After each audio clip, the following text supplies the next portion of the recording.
দিদি কি কারণে আজকের এই সাংবাদিক ধন্যবাদ। আজকের সাংবাদিক সম্মেলনের মাধ্যমে আমার যে বক্তব্য সেটা তোমার মাধ্যমে তুলে ধরে চাই। সেটা হচ্ছে জীবন সিংহ কোচ ডাঙ্গুরিয়া আজই আমাদের ভারতবর্ষের যে প্রধানমন্ত্রী আছে, স্বরাষ্ট্রমন্ত্রী এবং অসমের মুখ্যমন্ত্রী হিমন্ত বিশ্ব শর্মার ডাকে আজই 2 বছর হল, এই আইসার 17 তারিখ হলে 2 বছর পূর্ণ হবে। এই 2 বছর হল ভারতবর্ষ পদার্পণ করেছে। ইতিমধ্যে ডিএল কোচও ভারতবর্ষত ইমরা ডেকে আনিয়া জীবন সিংহের যে শান্তি আলোচনা, সেই শান্তি আলোচনায় এই ডিএল কোচ কিন্তু এটাকে সমর্থন জানাইছে এবং ভারত সরকারকেও এটা জানিয়ে দিছে। তা ইমরা আসার পর এই 2 বছর হওয়ার পরেও ডাকে আনার পরও এই শান্তি আলোচনা হয়েছে, কিন্তু সেটা কিন্তু চুক্তিবদ্ধ হয় নাই, এখনও চুক্তিবদ্ধ হওয়ার বাকি আছে।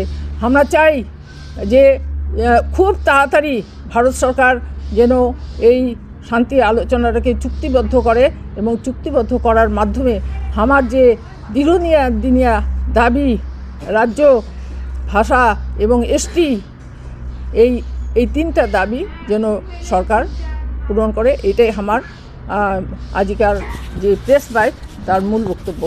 2 বছর তো প্রায় পার হবার ধরেছে, সেই জায়গাতে এলাও শান্তি চুক্তিবদ্ধ হয় নাই, তো সেই জায়গায় আগামী দিনে তোমার কি পদক্ষেপ থাকবে সংগঠনের তরফ থেকে? আমরা ইতিমধ্যে যে আসাম, উত্তরবঙ্গ, বিহারের আপামর মানুষ, এই মানি ডাঙ্গুরিয়া, আমার আইকনিক লিডার জীবন সিংহ কোচ আর কেএলওকেএন চেয়ারম্যান ডিএল কোচের প্রতি জনগণের অকুণ্ঠ সমর্থন আছে, ভালোবাসা আছে।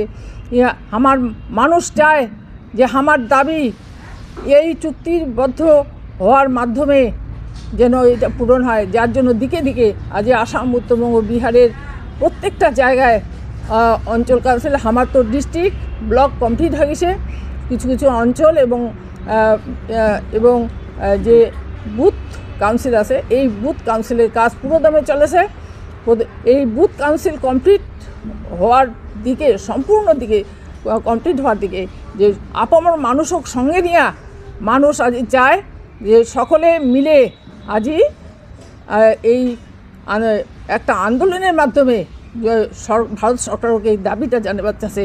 সমস্ত মানুষ আজ ঐক্যবদ্ধ, আমরা আন্তরিকভাবে আমার এতদিনকার দাবি, আমার জীবন সিংহ কোচ এবং ডিএল কোচের শান্তি চুক্তি প্রক্রিয়া চুক্তিবদ্ধর মাধ্যমে আমরা এই মানুষ, এখানকার মানুষ, জনসাধারণ এটা আমার দীর্ঘদিনের দাবি পূরণের জন্য আশা করে।